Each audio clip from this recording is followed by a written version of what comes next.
The noon hour is here. Check it out. And you're locked on to Utah's highest rated, most listened to sports radio station. It's my station. It's my station. This is Hans Olsen and Scotty G on 97.5, the KSL Sports Zone. Hans and Scotty, 97.5, the KSL Sports Zone. Happy Friday, everybody. Let's get it. How you doing, buddy? Well, I'm racked with nerves for both BYU and Utah. Yeah. Because it's do or die. That it is. Final 3 games of the season, and it's just crunch time. And there's no room, there's no margin for mistake. And everything has to be a little more clean. Everything's got to be a little more perfect. You know, because both BYU and Utah could realistically be eliminated this weekend. Oh, yeah. From Big 12 championship competition. Maybe not mathematically, but for all intents and purposes, yes. For all intents and purposes. Yeah. They would, if both suffered a loss, if BYU suffered a loss and Utah won, BYU's pretty much out with their 2 losses. It's going to be an uphill climb. If Utah suffers a loss, 3 losses, they are out. Yeah. I think Utah's margins are probably a little bit more narrow than BYU's. But I guess, Scotty, after years and years and years of being in this market with you, and sometimes on the same station, sometimes not, but covering Bronco through Mountain West Conference play and Independence and Kalani and Independence and Big 12 play, and it's like there's not a lot of times when it was crunch time that BYU answered the call. Yeah. So, you know, it's hard because I look back to Broncos time, and I was probably more critical on air than I should have been. Same, 100%. Because I wanted Bronco to get over the hump. I wanted him to become nationally relevant. I wanted BYU to be in a big conversation at the end, and it was like every year there was a hiccup. And early on with Kalani and Independence, hiccups. And, you know, I watched Utah in the Pac-12. When it was blank cutting time, Utah answered the call. Mm-hmm. Made it to the Pac-12 championship game. Made it to the Rose Bowl. You know, I think that's one thing that really sets Kyle Whittingham aside is when it came down to it, he answered the call when there were 3 games left in a season. So I'm looking at Kalani and I'm looking at this BYU football team. I think it's good enough.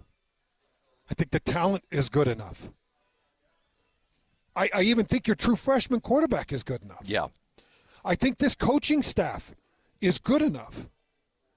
But I get these crazy anxieties because I don't want to cut the mic on Monday and say, there it goes. It happened again. Yeah. I don't want to cut the mic on Sunday morning for our Sunday morning podcast, The Map, and have you started out, hey, and me groggy because it's an 8:30 kick.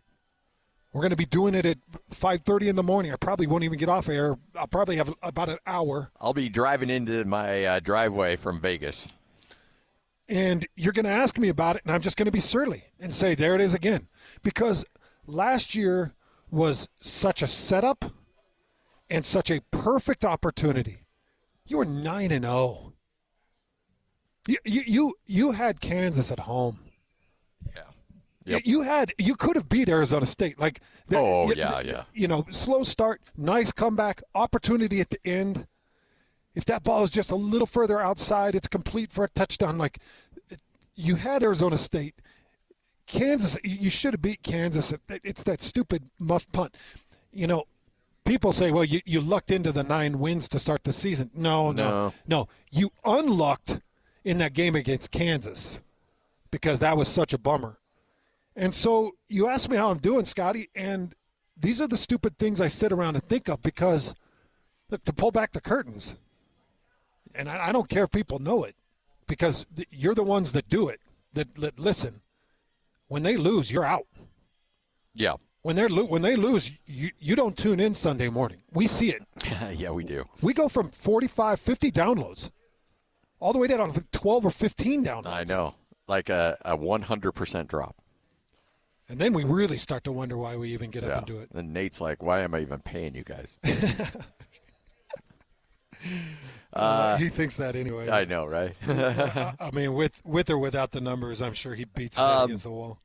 So it does feel like everybody's wiggle room has been used. Any kind of leeway you had is gone, especially for Utah. When Utah lost to BYU, it was playoffs immediately afterwards, and they've responded with blowout victories.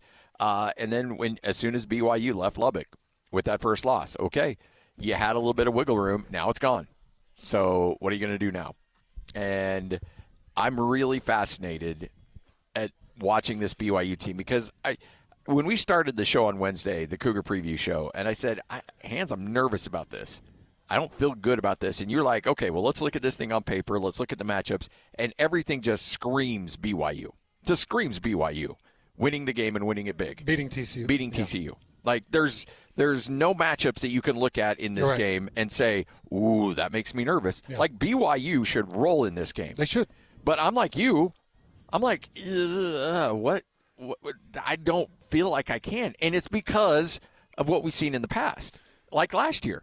You know, the weird muff punt, the weird things, that bounces that happen in a game that sometimes don't go BYU's way. Or Utah, looking like they're trucking along nicely and then has that kind of like a, what was that? Where'd that come from? Yeah. Like, if both these teams, I think we were the whole, both of them playing in the Big 12 championship game, that's probably in the rearview mirror. But one of these two teams still very much alive for the Big 12 championship game, still very much alive for the college football playoffs, and they just can't screw it up. They just can't screw it up. I'll give you a for instance, okay, because I was going through that this morning because I was thinking, why is Kyle Whittingham over the hump? Why is he over the hump? Why is he a legend? Why is his legacy already sealed? If he quits tomorrow, you still got to put a Kyle Whittingham statue. Amen. And I'll tell you why. You go back to the 2022 season. They start that Pac-12 season 2-1.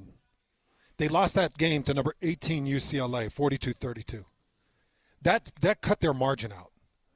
They go on a 4-game win streak. They beat number 7 USC. Do you remember that game? Mm-hmm. 1-point win. They beat Washington State. They beat Arizona. They beat Stanford. And their margin's very, very thin. They're sitting 6-1 in Pac-12 play. And they lose to number 12 Oregon, 20-17. They go to 6-2. They're still statistically in the running for the Pac-12 championship. They have to beat Colorado on November 26th. Coming out of that Oregon loss, they had to beat Colorado. They go out there and they beat them 63-20. They leave no questions on the field. They beat the living hell out of Colorado. Now, we were still talking about it at that time. Like, okay, you make it to the Pac-12 championship, but what does that even mean? Even though it was a great moment, what does that mean if you can't get to the Rose Bowl? Well, Kyle Whittingham goes into that Pac-12 championship against number 4 USC and beats them 47-24 to make it to a Rose Bowl. Now, that Rose Bowl was a little bit different because that Penn State team was tough, and they lost 35-21. We all know, I'm sure that one of the biggest regrets or one of the biggest, kicks to Kyle Whittingham's midsection is his Rose Bowl performances, because he'd love to have a Rose Bowl victory. But getting there was the battle. Yes. And he got there. Yeah. And they did it with clutch play in big moments. They go put 47 points on USC. I remember I was there. I covered that game. Now I'll go to the year before. The year before, 2021, they start the season 3-1 in Pac-12 play. Remember, they had the stumble against Oregon State. Yes. They lost to them 42-34. And didn't they even lose to San Diego State at the beginning of that season? They did. BYU and San Diego State, yes. Yep. And that is that crazy season where they ended up finishing crazy. But, okay, so they're sitting 4-3 on September 23rd after that loss to Oregon State. 4-3. 3-1 in Pac-12 play. They run off wins against UCLA, Stanford, Arizona. They beat number 3 Oregon, had 0 margin. They beat number 3 Oregon 38-7 at Rice-Eccles Stadium. They beat Colorado And then they rematch with Oregon in the Pac-12 championship game. They beat them 38-10. They beat them by 28 points. Put it on them again. So, I look at it, and I do believe that the Big 12 is a more difficult task than this Pac-12 was. Yeah, I agree with that. From top to bottom, Pac-12 for sure. just didn't play offense. Yeah. They didn't have home fields. There were a lot of things that. Now, I did like the quarterback play in 2022. Was it 21 or 22 when the quarterback play was, or was it 23? I think it was 23. When the quarterback play was just deep. There were a couple of really good years of high-level quarterback play, but that's kind of where it stopped. But I think if you took the very top and the very bottom, I think the Pac-12 was pretty top-heavy with USC and Oregon. Yeah. But if you were to take the very top and the very bottom and put them next to each other, I think the Big 12, top to bottom, is a better conference. It's a better conference. Yeah. I do believe that. But that does not trivialize. That does not diminish what Kyle Whittingham's teams pulled off in 21 and 22. Okay, I bring those up for reference because in those years, 3-game finishes, and both BYU and Utah are on 3-game finishes right now. And both of them pretty much control their destiny. For the most part, they both pretty well control their destiny. If Utah finishes with 3 wins, regardless of their opportunity to play in the Big 12 championship, they have to be looked at based off their numbers, all of their national rankings from total offense, total defense, scoring offense, scoring defense, everything else that's in between, their third down efficiencies, all those things. They got to be looked at as one of the best teams in the country, and they have to be ranked probably number 9. They're sitting number 13. If they win 3 games, you got teams above them that are going to get their third loss, including Oklahoma and Notre Dame, that are going to drop. They'll jump them, and they control their own destiny, whether they make it to the Big 12 championship or not. BYU can't say the same thing. They have not been given the favor of belief from pollsters, from predictors, from Vegas, from anybody. Everybody still doubts them. Everybody's still doubting them. A 3.5-point favorite against TCU? Are you freaking kidding me? They should beat TCU by 21 points. Yeah. And I think they will. Honestly, they should beat TCU by 24. That's what the numbers show. They should beat TCU by 24 points in LaVell Edwards Stadium on a night kick. TCU's done. They got whooped by Iowa State. They're 3-3 in conference. They don't care. They got nothing to play for. Yes, Sonny's probably saying, "Hey, we play for pride. Hey, we're still trying to get to that Pop-Tarts Bowl. Hey, we're trying to fight for the Alamo. And it's like, no. You put their head in mud within the first 8 minutes of the first quarter, and then you end up winning by 24. And then the pollsters are like, oh, geez, man, maybe we've got this wrong. Yeah. But if you got to overcome a 10-point deficit again, you might not. Well, maybe BYU cracks at that point and says, well, maybe people are right. Maybe we shouldn't have been in the AP top 25 to start the season. Maybe we shouldn't even be here in consideration. We were teasing ourselves anyway with a true freshman. Like that, those things will start. If you go into the third quarter and you're trying to overcome a 10-point deficit, those things are going to be in their mind. Yeah. I mean, you can't Colorado this thing where they were down 14-0 right out of the gate. And then they came back and they won, and that was nice. It was an impressive, gutty comeback. All that stuff is true. But all pollsters are going to see, and all your college football playoff committee is going to see, is the final score, because you're relegated at 8 o'clock at night, so nobody back east is going to be watching. So they're going to open up the box score, and they're going to be like, oh, BYU won by 14 but won by 4, and they were down by 10 at the beginning of the second quarter. Yeesh. And that's all they're going to look at. They're not going to look at guttiness. They're not going to look at, all the stuff that went into it. No, and then they'll favor Cincinnati next week. Oh, yeah. The pollsters will believe that Cincinnati's going to knock them off. That's the facts. So 24-point win against TCU, you got to do it at some point. Yeah. Because TCU, that's more credibility than West Virginia. Your win over West Virginia just doesn't take you that far. No. A good, solid win over a 3-3 TCU team that's got a really good quarterback, that's going to give you the credibility, the street cred that you've been looking for. And so I look at this thing and I'm like, I've already sealed Kalani's legacy at BYU. But that's because he's one of my best friends. It's because he's my teammate. That's because he's a world-class human being. Like, his legacy is sealed for me. I don't know. Is it sealed in Cougar Nation that he's the second best head coach all time behind LaVell Edwards? Did he surpass Bronco Mendenhall in the Big 12 era? If he can't finish a 3-game stretch with a team that's already shown incredible promise with an 8-0 start, and it collapses again, then people are just going to be like, we need the guy that gets us over the hump. We remember those conversations for Bronco. I don't want those conversations for Kalani. Yeah. I mean, if you go 9-0 to start a season, 8-0 to start the next season, and neither one of those teams goes to a Big 12 title game, there's, the haters have some ammunition. I don't agree with it, but they'll have some ammunition. And seeing that in the era of NIL, when BYU went pot heavy. Yeah. If BYU wasn't pot heavy, and they were scrappy doing it with a bunch of nobodies, then you know what? I'd sit on air and I'd blame BYU. Mm-hmm. I'd blame the fundraisers. I'd blame Brian Santiago. I'd blame the BYU. I can't right now. Now, I think that Kalani got a really nice extension. I'm hoping that he feels well compensated, well loved, and I'm hoping that these players feel well compensated and well loved, and I'm hoping both of them answer the call for the logo. Does that make sense? Yep, I get you. Because the logo put the money in. It's the same with Ryan Smith. Ryan Smith builds these brand new. We're about 100 yards away from these brand new ice hockey facilities. They're gorgeous, state of the art. Mm-hmm. I went over to the presser the other day, got to take a look at it. Went and sat down with some of the front office. But awesome. The Mammoth are so well taken care of. The way the Delta Center is being rebuilt, the money that's being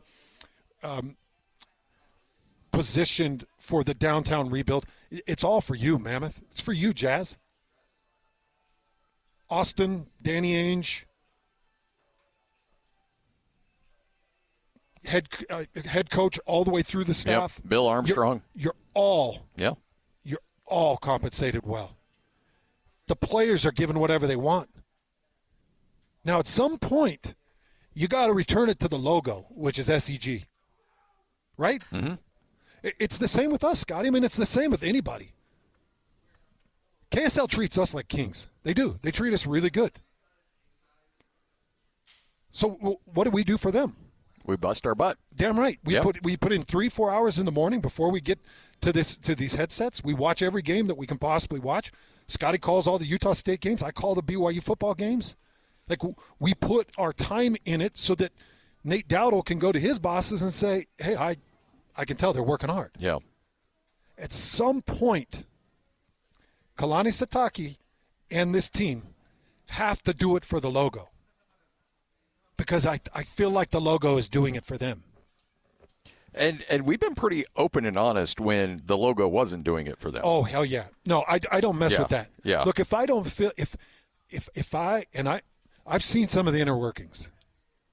If I felt like BYU was shortchanging, I would stand here and say, hey, give Kalani what Kalani needs to be successful. I would. I feel like they have. Yeah, we spent an hour on the radio once talking about the the intramural soccer team kicking off the football team out of the practice facility. That was ridiculous. Yeah. Shouldn't have ever happened. And guess what? That stuff's not happening anymore. I was irate. Yeah, I know you were. I was irate because the intramural. Yeah. It was the intramural rugby coach ushered me out the door. I'm standing there trying to cover BYU practice, and he's like, hey, come on, we got to change out. And I'm seeing this women's and men's, it's not even a sanctioned league, come in for their rugby practice. And I'm watching, at the time, I think it was Reno Mahe and Ty Detmer. Yeah. Walk off the field shaking their heads. I'm like, no, this is stupid. You can't do this to the football team. Like, they own this place. Yeah. So, okay. So, to that point, I'm sorry I got on this diatribe, but you asked me how I'm doing, and it's been heavy on my mind. Yeah. So, how am I doing? I feel like BYU's got the team. They've got the coaching staff. They put the money in. And I feel like BYU is pot committed. And now I feel like they're holding two pair. Aces and 10, two pair. King kicker. And I don't know what the other three hands at the table that pushed in have. I think that the two pair ace-10 is going to hold. Yeah. A pair of jacks on the flop. You're making you a little nervous. I feel like the ace-10 is going to hold. Pair of jacks on the flop. But I feel like it's going to hold. I feel like it should hold. And if it doesn't, then it's like, gosh, now what do we got to talk about? What do we talk about? Well, do we start to blame the true freshman? Well, we knew that, this is going to be a long season with the true freshman. No, we didn't, because they started 8-0. So we knew that the true freshman was capable. We knew that the scheme that was dialed up was capable. I guess I'm looking at the horizon thinking, I don't want to have to talk about dumb things. Yeah. I want to talk about Big 12 championship games. Yeah. I want to talk about Utah finishing 3-0, controlling their destiny, missing the Big 12 championship game. But the CFP knows that these are dogs. CFP knows they're dogs. Yeah. So that's how Han's doing. Lloyd, how are you? I'm doing great. Oh, I'm so sorry. Oh, I'm so sorry. I'm pretty pent up, buddy. It's all good. That's good radio. I just don't want to see him stumble. No. And I don't want to talk about bad football. No. I don't want to talk about disappointing football. I don't want to talk about we've been spoiled. This has been fun. I've enjoyed this. Can we all agree if BYU or Utah loses this weekend, we don't do this Sunday morning? Or do we have to do it? I think we kind of have to. I think we're obligated to. All right. Do we, though? Oh, geez, Lloyd, if you're saying no, then hell no. If the boss is saying no. Of course we have to do it. Are you kidding me? We owe this to our, what would be then, 13 listeners. Oh, I'd be less than that. Yeah. 10 Yeah. 5. All right, Hans and Scotty, 97.5, the KSL Sports Zone. All college football all day. It's a Football Friday right here on the Zone. Whether it's the Utes, Cougars, or Aggies, we've got you covered. This is a Football Friday edition of Hans Olsen and Scotty G, presented by Mountain Land Supply on 97.5, the KSL Sports Zone.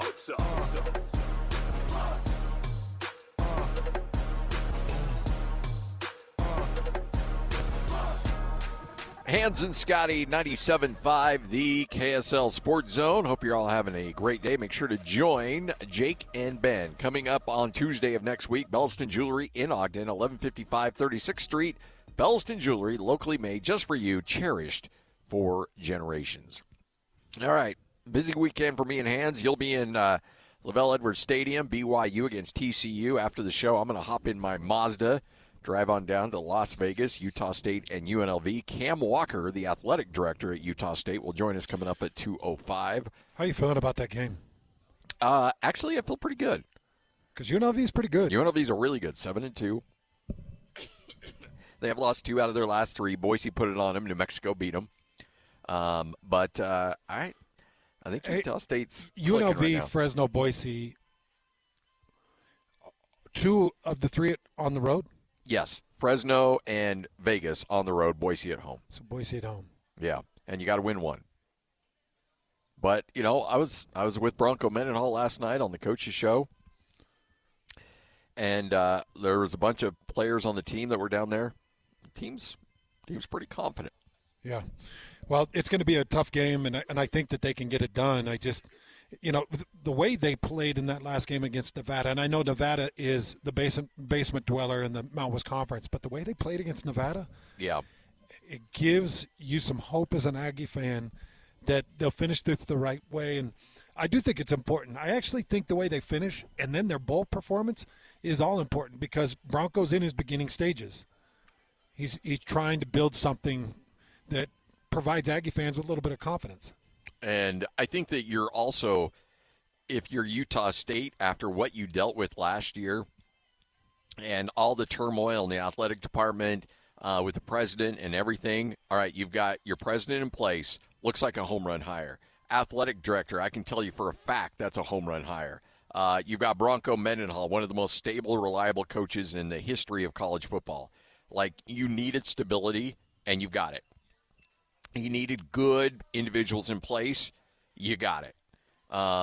And I think the turmoil is now in the rearview mirror. Knock on wood for Utah State. Now you can just focus on football. You can focus on fundraising, getting sponsors, getting that NIL money, and then it's off to the races because you got a new conference you're going into, and it just feels like that black cloud above the athletic department is lifted. There was a lot of issues, some that, frankly, I would love to talk about but probably shouldn't, but those are all gone now. Yeah. It's gone. It's in the rearview mirror.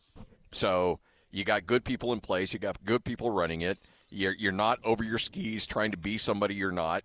You know who you are. You've come back to people who know and appreciate who you are. Man, that is nice. You got the president, AD, and head coach, both head coaches, football and basketball. That is a pretty nice. And this is one of the very first times in a long time with Utah State that I can back and endorse all four. Yes. Yep. That I feel all good about all four. Yeah, I agree with that. Like, I don't have some underlying bad feelings. Like, I don't know. Well, look. I think Utah State has been blessed with phenomenal leadership at their football and basketball program over the last, 10 years, last 7 years. Yeah, they have. I cannot say as much for other positions in that athletic department. But now I do. And I feel like they've got Utah State people in there. I mean, they had good people in that athletic department, but not people that were ultimately having final decisions over the last couple of years. And now you've got good, capable people. You could have hired really good, capable people, but decided not to, and you got over your skis a little bit trying to be somebody you're not. Now you've come back and realized, okay, this is who Utah State is. This is who we are. And let's dial it in. And correct me if I'm wrong.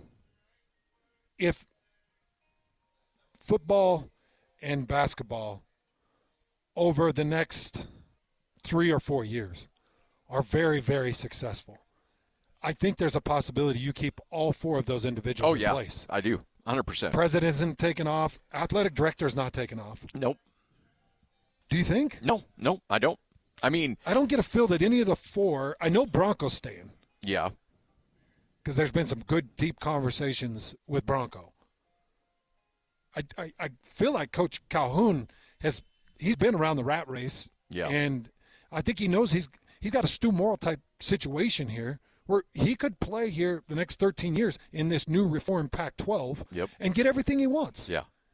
They'll have all the NCAA tournament access in the world.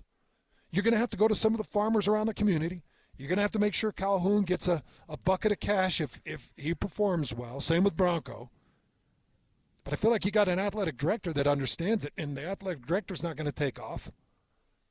So I just feel like it's a pretty darn good situation. There have been people there that have taken jobs at Utah State knowing that it's a stepping stone. Look, I don't think – look, I don't know what the future holds for Jared Calhoun. I don't know what the future holds for Cam Walker. They may get some crazy offer in a year or two that they can't turn down, and that's fine. But they're not taking a job, or they haven't taken the job, or not currently looking to leave. I can't say the same about other coaches and other athletic directors that have gotten the job and said, okay, you know what, we're just going to buckle down, grin our teeth, and bear it for a year or two. And the search firm that placed us said, hey, get in there, do some good work, and then we'll get you to another job here pretty soon. But just if you can just deal with Cache Valley for a little bit, you'll be fine, and we'll get you somewhere else. There's not that vibe anymore. That was the vibe with Diana Sabo. That Diana Sabo was there because she was told to be there by a search firm, and by the way, this is me speculating here. But Diana Sabo was never going to be at Utah State for a long time. It just wasn't. She knew that she had to cut her teeth as an athletic director to get to where she wanted to be as a long-term person in a Power 5 conference. Like, that's just the case. I think Ryan Odom took the job at Utah State as the basketball coach with full anticipation of getting a job somewhere else and just trying to build a resume. The people that are in place right now at Utah State aren't looking to build resumes for their next job. If another opportunity comes, I'm sure that, you know what, they'll look at it and see, is it good for our family? Is it a good opportunity for us? Okay, then we'll talk more about it. But we're not actively looking for that next job. We're not sending out resumes across the country and telling our search firm, get me the heck out of here. I don't like it here. I don't feel like I'm a fit for this community. I want out. Mm-hmm. That hasn't always been the case. There's been people that get the jobs and go, okay, you know what? I'm just going to bite my tongue and we're just going to deal with this and beg that search firm can find me somewhere else. And meanwhile, I'll hire other coaches or other people that the search firm tells me to, so I stay on their good side so that they can get me the heck out of here. That's not the case anymore. And it's so important to be stabilized now because this Pac-12 venture, it's going to have rough waters. It's going to be a bumpy entrance. You got to have people that are willing to stick through, that have some knowledge of the adjustments. Bronco knows it. Coach Calhoun knows it. Yep. They'll be all right. Yeah. They'll find their way through it. They'll be great. All right, Hans and Scotty, the man himself. Hey, look, the weather may be turning a bit. What's it going to look like in Provo coming up tomorrow? What's it going to look like in Baylor for Utah? Vegas, it's a dome, so we don't really care, and it's Vegas, so we know what we're going to get down there. But we'll break it down with the man himself, Chief Meteorologist for KSL. Kevin Eubank joins us straight ahead, 97.5, the KSL Sports Zone.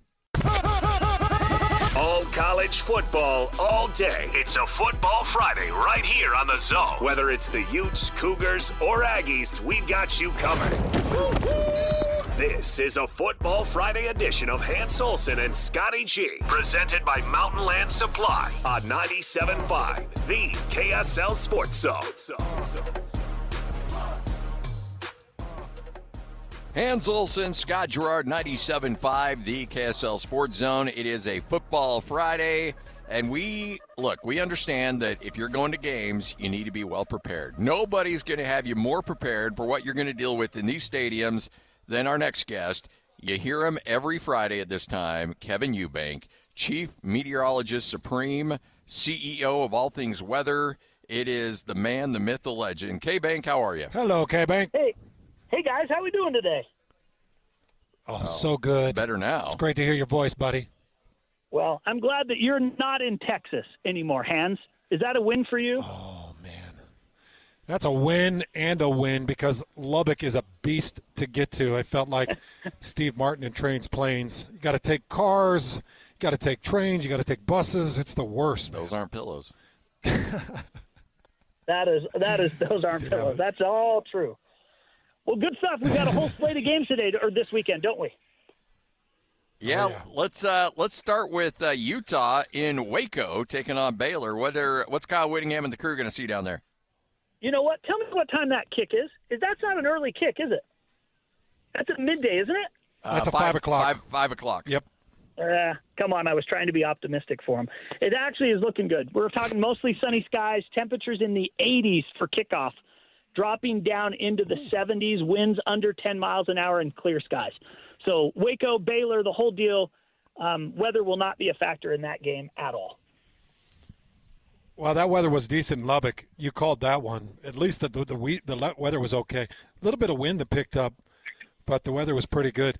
All right, let's come back here. LaVell Edwards Stadium, BYU kicking off against the TCU Horned Frog. How's things looking at 8:30 in the late evening in Provo? It actually is looking pretty good. Very mild. We're talking temperatures in the 50s, dropping into the upper 40s by the fourth quarter. Lots of clouds around, a little breezy, but you honestly couldn't ask for a better night in LaVell Edwards Stadium here for the middle of November. So we've had some cold games. This one's going to be cloudy, a little breezy, but warm. And because of the late start, I mean, it always gets cold. So you're starting after dark or after sunset, and you'll go from 50s into the upper 40s. But should be a great game in Provo, and weather also won't be a factor there.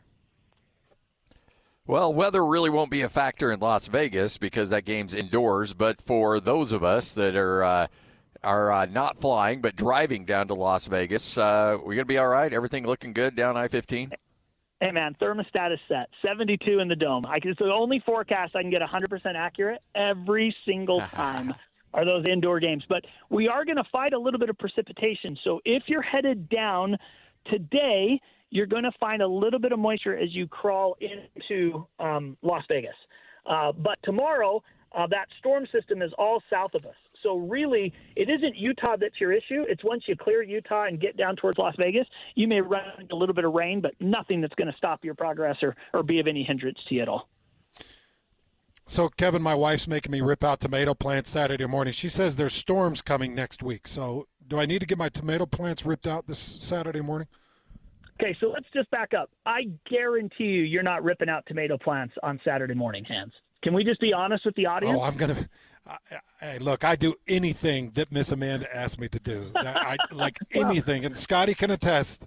I will do anything. So what happens is Miss Amanda tells Hans to rip him out, and then Hans yells at his daughters to go rip him out. They will get ripped out one way or the other.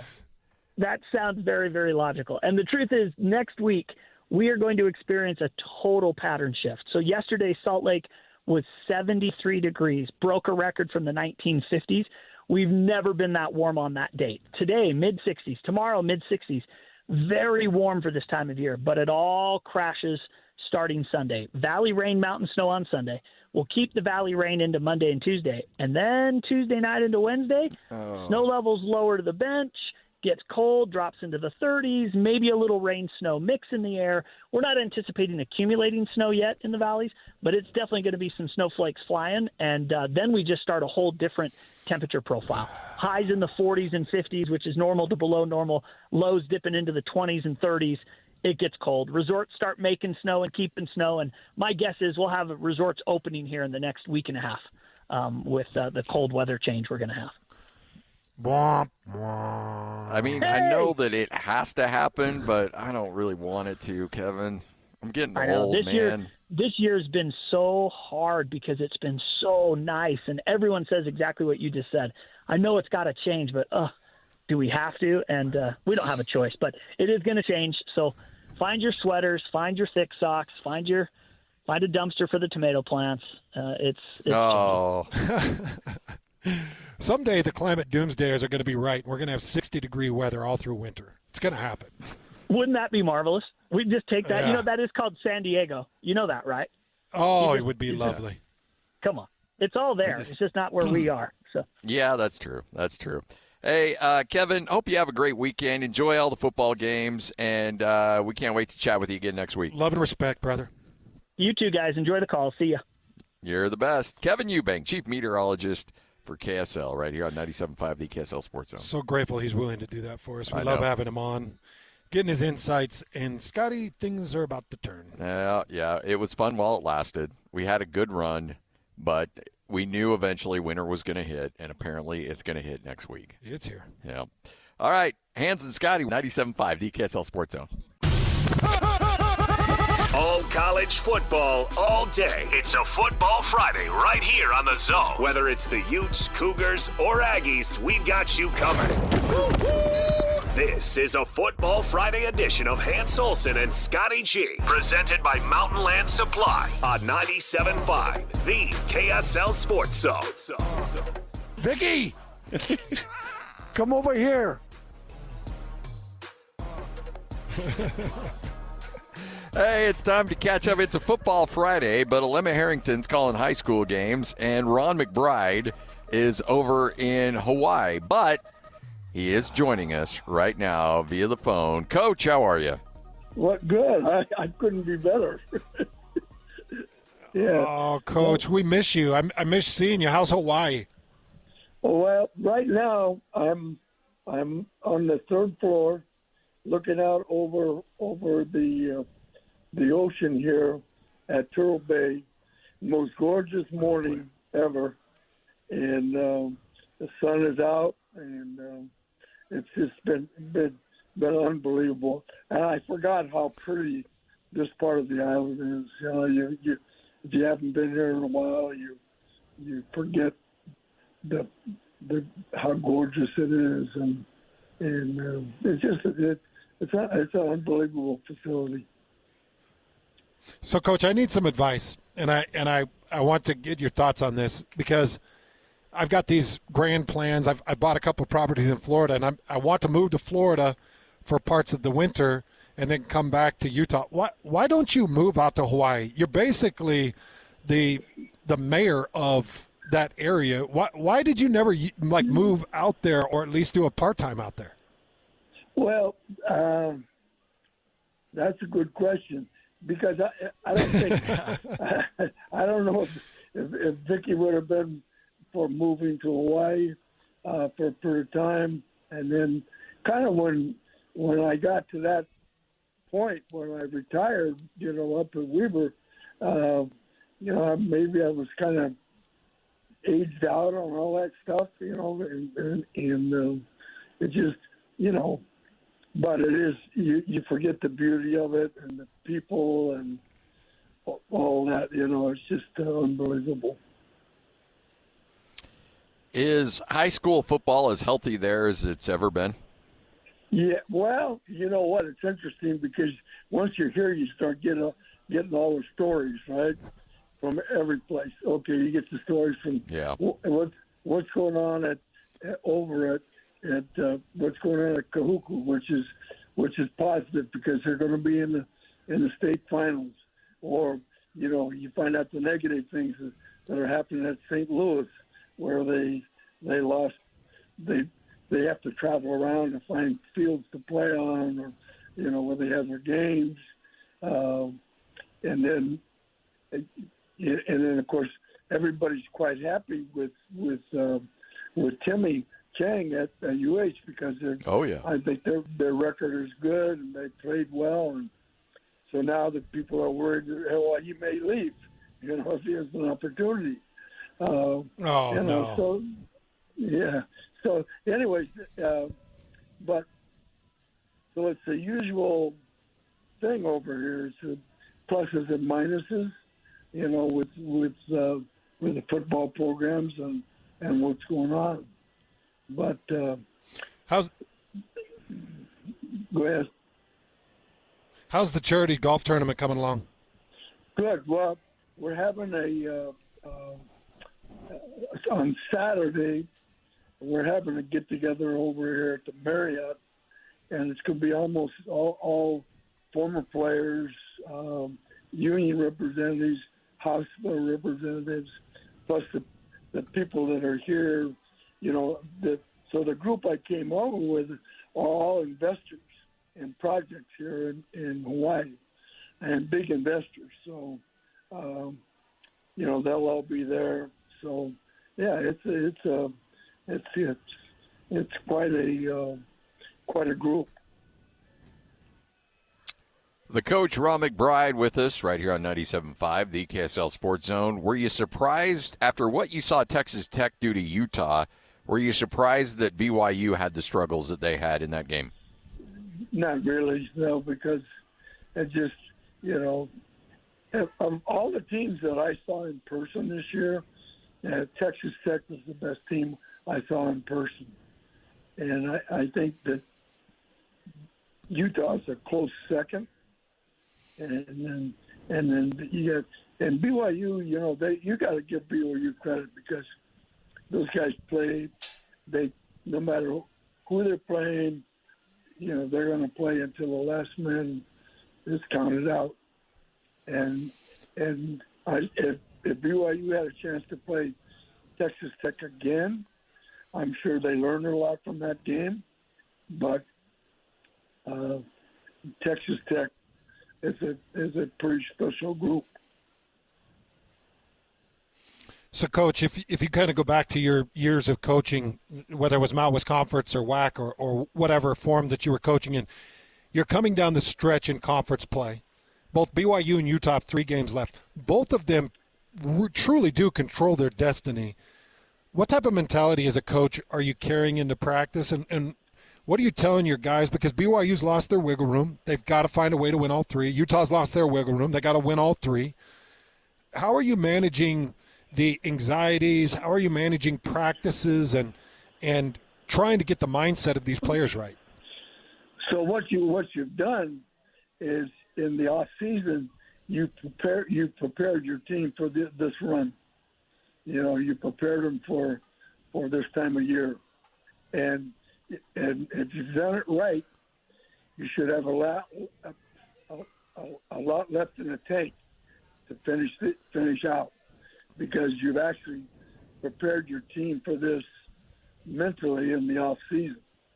And so both coaches, I know Kyle completely understands that, particularly Doug Alisai in the weight room, he understands it, and the people that are all the background people understand it.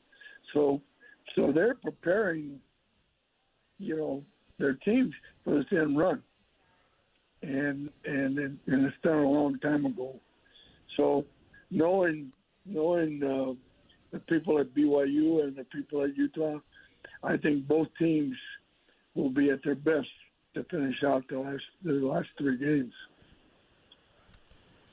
So you look at let's go to BYU welcoming in TCU. TCU hasn't been great this year. They've had their issues.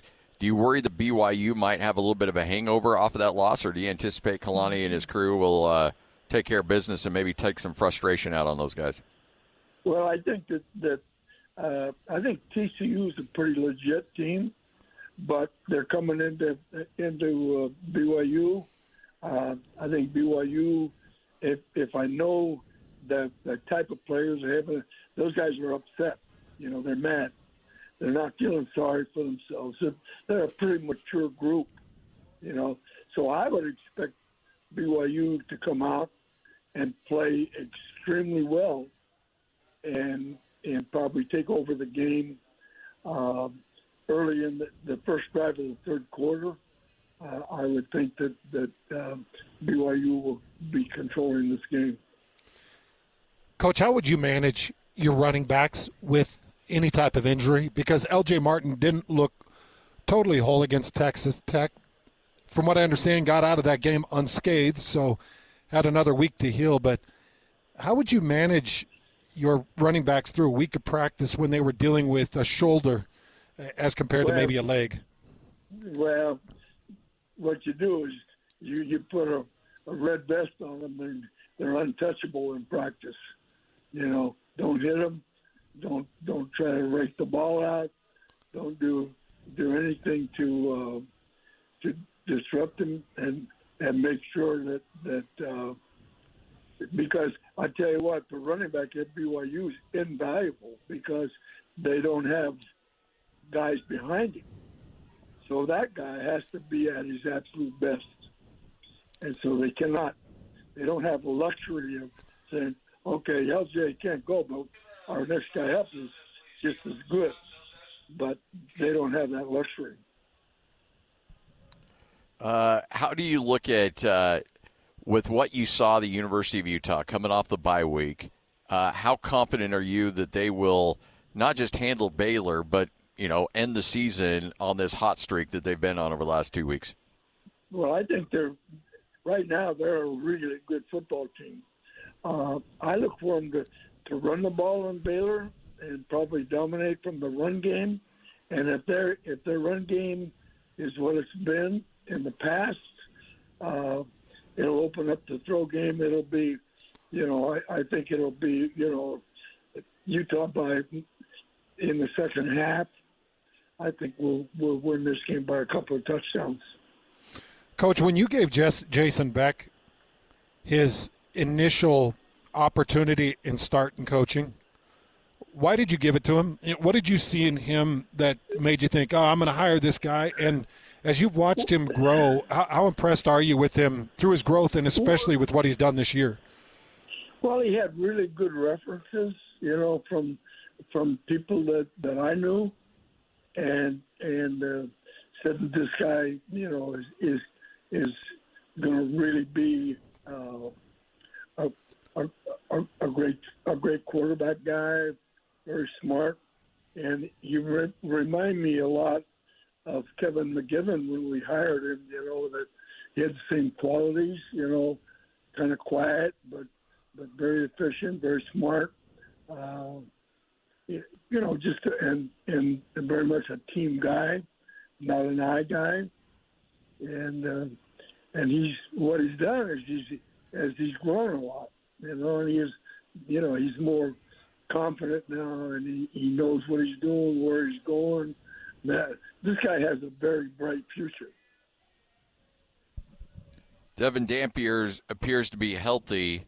When you see him and what he's able to do when he's healthy, coming off this bye week, just how dynamic does that make this Utah offense? And when you can run the ball, as much as I think we all anticipate that they'll be able to run the ball in Baylor, do you even really try to push it down the field, or do you just stick behind the run and just let them have it?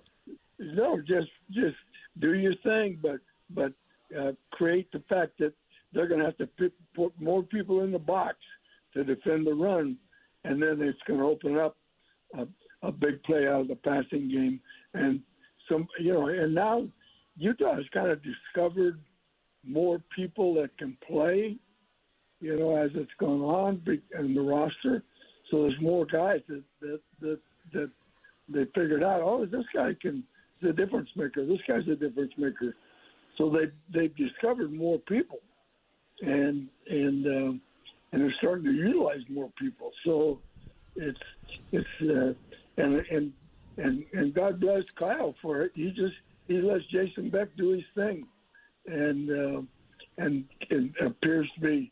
I was a little worried after the BYU game that they'd try to maybe shuttle him down a little bit and try to, control what he's doing, but they just let him do his thing, and what has happened is, they're doing what they want when they want, and they're using a variety of formations to get what they need. They got a heavy package, they got a split package, they got they got people that fit the packages. So, Coach, both BYU and Utah are facing pocket quarterbacks, really non-mobile quarterbacks that aren't looking to leave the pocket. As a defensive mind, just kind of knowing what both BYU and Utah have as personnel up front, their linebackers and blitz ability, how do you see them attacking these two quarterbacks in Sawyer Robertson and Josh Hoover? Well, the nice thing about BYU is that Jack is healthy, and the other playmaker out there is healthy. So Jack had his best game against Texas Tech that he's had in like 3 weeks. So he looked like the Jack of old because he wasn't favoring his shoulder. He was running. He was making plays. And so Jack and the other kid out there, they're going to make a big difference. And I thought that the inside guys showed up. I thought the nose guard, I thought had a pretty good game. Looked like he was hustling and moving. I think BYU's speed and depth in the defensive side of the ball will be a huge difference. And then on Utah's side, it's going to be the offensive line basically controlling the line of scrimmage and opening things up to do whatever they want to do. Well, Coach, always a pleasure. Have a good time there in Hawaii, and we look forward to catch up with you next week. Okay, so how are you guys doing? We're doing good, Coach. Doing good. We just miss you. Yeah. It's not the same. And a Lima ditched us, too. Well, where's the Lima? Oh, he's calling high school games. He says high school games are more important.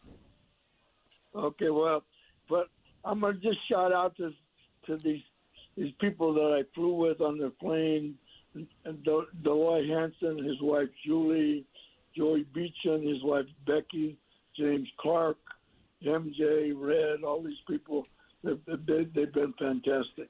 So, anyways, I'm going to have a great day, and I'm going to have a lot of fun. I bet it. And when Coach goes to Hawaii, there's no Spirit Island or Airlines here. He's going private. Oh, yeah, he's going private. And when Coach goes to Hawaii, nobody's tracking his sugar consumption. No, Coach. Sugar doesn't count in Hawaii. So go crazy. so my son-in-law's with me, and so he has to report of what I'm eating to Grandma. Oh boy! And so they had this candy thing, and people are eating this candy like it's water. I mean, you get a and they said, "You ought to have one." I said, "No, I can't." And then I pulled one out and then threw it away. And so, yeah. Oh man. So they're so they got a watchdog. The Reds are watchdog. Yeah. On this trip, yeah. But Vicky may not be there, but her influence is always there. yeah, exactly. Yeah. Yeah. All right. Yeah, but yeah. All right. Okay. Hey. See you, Coach. Have a good time. Love you, Coach. You guys love you too. Have a good day. All right. Let's bring back a victory for the BYU and the Utah.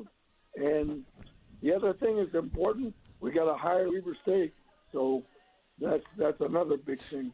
Okay. And we just need you to get your butt back on an airplane and be back here for next Friday because we're not doing phone stuff for 25 minutes. We need you 2 hours. Oh no, don't worry. Hey, I feel guilty for not being there. So, hey, I'll fulfill my requirement, and I'll be glad to be back. And I miss your company. And but hey, this was a trip I had to go on. Oh yeah. Sorry. All right, brother. Okay. See you, Coach. See you, Coach. When those heavy hitters say we're taking you to Turtle Bay and you're hopping on our private plane, you don't say no to that. I love that guy. Yeah. Man, I love Coach Mack. Good enough to at least join us on the phone, and Alema wouldn't even do that. No. Lemon's like, no, I'm not doing that. I'm not gonna sully my good name by hanging out with you guys over a phone. It's ridiculous. 97.5, the KSL Sports Zone. All college football, all day. It's a Football Friday right here on the Zone. Whether it's the Utes, Cougars, or Aggies, we've got you covered. This is a Football Friday edition of Hans Olsen and Scotty G, presented by Mountain Land Supply on 97.5, the KSL Sports Zone. Hans and Scotty, 97.5, the KSL Sports Zone. Hey, Thanksgiving's coming up, so make sure to get your turkey and have it cooked, smoked to perfection. Kenny J's Barbecue is going to take the stress out of Thanksgiving. Go to kennyjbbq.com, get your turkey, and you can just pick it up on Thanksgiving morning, and you're good to go. Oh, the things you deal with as a dad. Yeah, dude, you're preaching to the choir on that one, but not quite to. I'm not quite dealing with what you're dealing with right now. Yeah. Well, what can you say? You say yes, I guess. Yeah. That's what I always say. Yeah. Shehan Jeyarajah, kind enough to join us from CBS, college football, Big 12 insider, kind enough to hang out again. Shehan, how you doing, man? I'm doing great. Thanks for having me. Great to have you on. It's always good to chat with you. All right, so the Big 12, it looks like Texas Tech has got a firm grasp on this conference, but there's this jockeying for number 2 who might be playing Texas Tech in a championship game. Right now, who do you feel like is your odds-on favorite for that spot? Yeah, I'm not overthinking it. It's still BYU to me. They obviously only have one loss overall and in conference play, and they still have a couple opportunities that obviously they have to get through with TCU and Cincinnati, 2 pretty good teams. But I think that people are undervaluing BYU because of what happened on Saturday against a team that I think will maybe be in the Final Four teams in college football. I think Texas Tech is really good, but I think that BYU is also really good. So still give me BYU to make it, though obviously there are a couple other teams still in the mix. So, Shehan, as you diagnose this conference and you look at the college football playoffs, the current landscape of the top 25, is this a 1-bid, is it a 2-bid, or is it a 3-bid league? I think they're in good shape to be a 2-bid league. So when you look at the standings right now, obviously, there are 3 teams in the top 13. 2 of them at least, 2 of the teams ahead of them at least, are likely to lose in Texas and Oklahoma. Texas goes on the road to Georgia this weekend. Oklahoma goes on the road to play Alabama. So let's just say, for hypothetical sake, that those 2 teams essentially get knocked out. Well, I mean, again, the next team out there is going to be BYU, and BYU has a couple opportunities left. Again, let's say that they beat Cincinnati, which is a top 25 team right now. Let's say they beat TCU, which is a top 40 team right now. I think it's going to be very hard, even if they lose a Big 12 title game, to keep them out of the mix. Now, let's say that BYU loses another one of those games, and maybe you get Utah in the Big 12 title game, or maybe Utah is the first team out of the Big 12 title game, and they end the season at 10-2. Well, I think that Utah, with the way that the committee has treated them and respected them, would still be in very good shape to step up into that spot. So I think that right now the league is in good shape to get to, but again, you just never know how the committee is going to feel things out. So we're just looking at a bunch of different alternatives. Let's say BYU plays Texas Tech in the Big 12 championship game, and Texas Tech wins that game again convincingly, same score, 29-7, and Utah runs the table and continues to blow out opponents for the final 3 games of the year. Could Utah be the beneficiary of not playing in a Big 12 championship game and maybe sliding in over BYU? Look, anything is possible, like you said, but I think that's very difficult for me to see, because in that scenario, like obviously BYU would pick up a second loss on conference championship weekend, yes. But heading into that weekend, I mean, they'd be a one-loss team. And we saw SMU last year when they lost to Clemson. They essentially were not punished by the committee because, just to be frank, it is an existential issue if the committee punishes a team for making it to the postseason. That's not something that I think they're going to want to do, and I don't think that's something that they should do, to be frank. So if you're treating it like that, right, you're talking about an 11-1 BYU team versus a 10-2 Utah team, where the 11-1 team has a head-to-head victory over the other. Now, let's be clear. The analytic systems really love Utah. They think that Utah is a much higher quality team than BYU. And frankly, I mean, if I was advising Kalani Sitake, I would tell him, man, you got to lay the hammer in some of these early season games, right? And I think back to that West Virginia game where the game was totally over, but nominally it was 42-28. Like, those are the kind of games. No, man, you just got to make him 49-7. Like you just have to. But that's beside the point. I think that ultimately it is just way too hard to think that they would move a team with more losses in the regular season and a head-to-head loss against the other team over that other team. Shehan, are you kind of getting a feel for any names or individuals that might be taking that Oklahoma State job, and you feeling like there's any other hot seats in the Big 12? Well, I think for Oklahoma State, like, the name to beat is Eric Morris at North Texas. It just feels, frankly, to me, too obvious. So, he's from West Texas. He played at Texas Tech. He is a very Big 12-y coach, in my opinion, coming from the air raid background. He was at, of course, at North Texas. He was on Texas Tech staff under Cliff Kingsbury. He played a part in developing Patrick Mahomes. It just feels like such an obvious and natural transition from Mike Gundy to go to somebody else. And for people who don't know, like, West Texas is not that far from Oklahoma State. Oklahoma State's a little bit like in the western part of Oklahoma. So, like, that is, again, kind of a natural connection point, let's call it.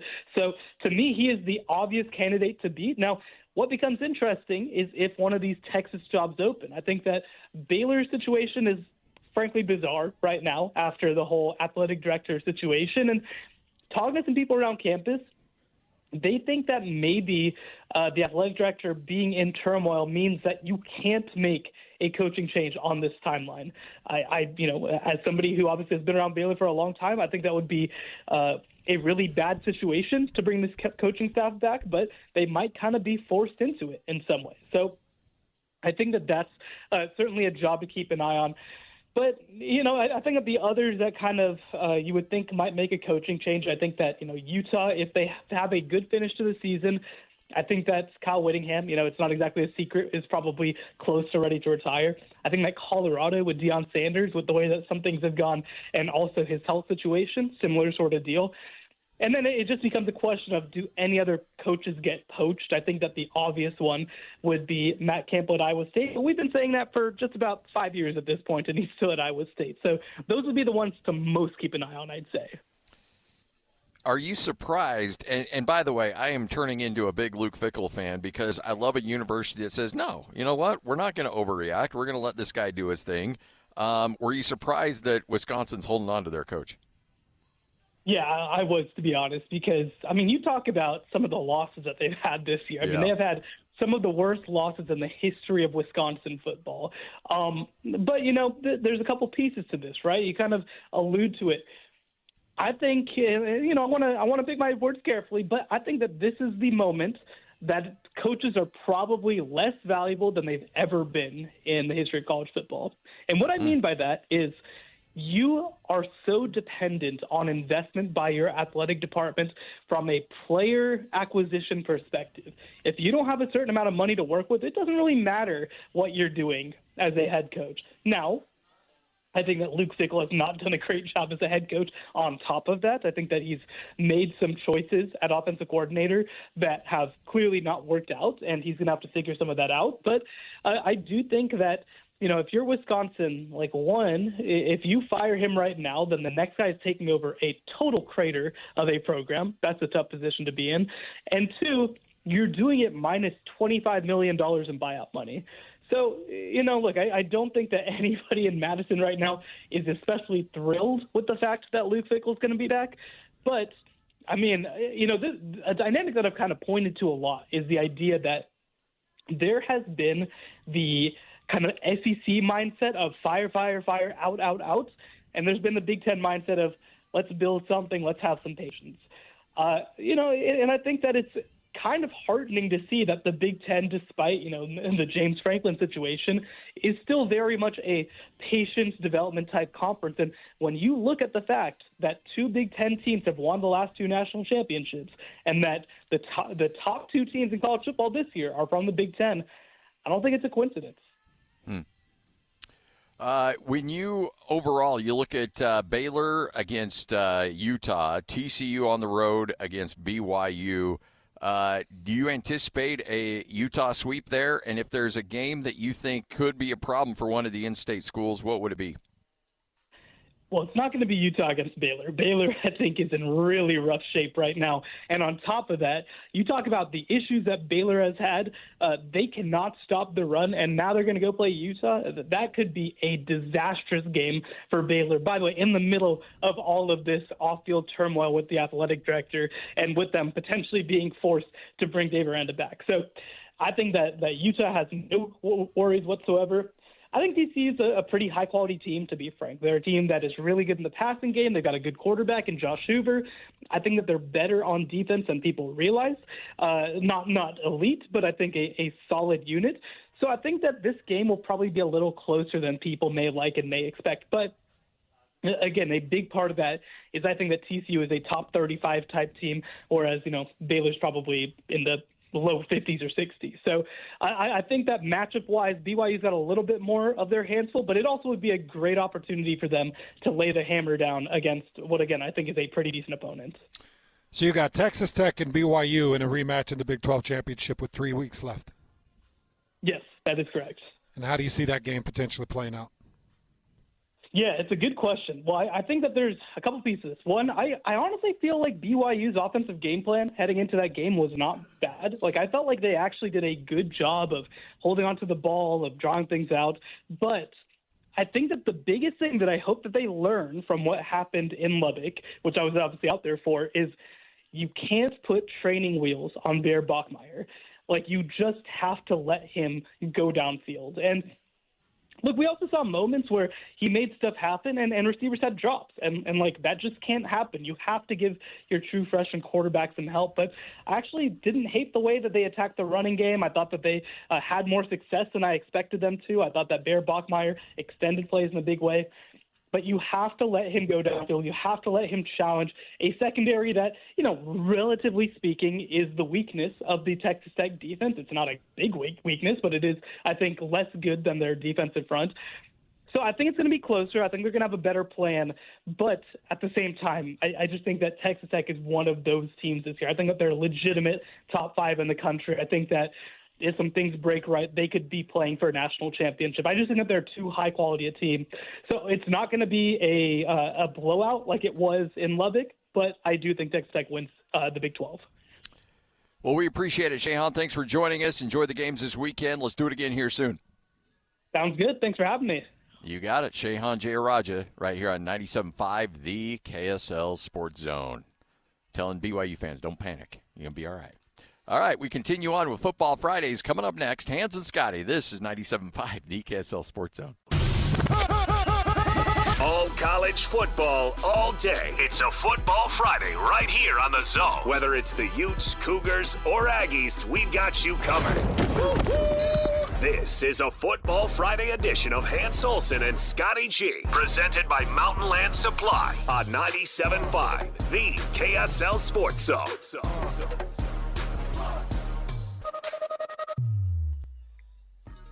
Hans and Scotty, 97.5, the KSL Sports Zone. Hope you're all having a tremendous Friday. Enjoy the games, folks. We got a lot of college football coming up. A tremendous Football Friday, by the way. Yes. Big games. If you heard the opening segment, big games that are sitting heavy on my heart, heavy on my mind for both BYU, Utah, and Utah State. I mean, if we're being frank, if they can't get this one against UNLV, they got to go on the road against Fresno. They got to find one there. If they can't get that, then they get one last shot against the Boise State Broncos at Maverick Stadium on Merlin Olsen Field. That's not going to be easy.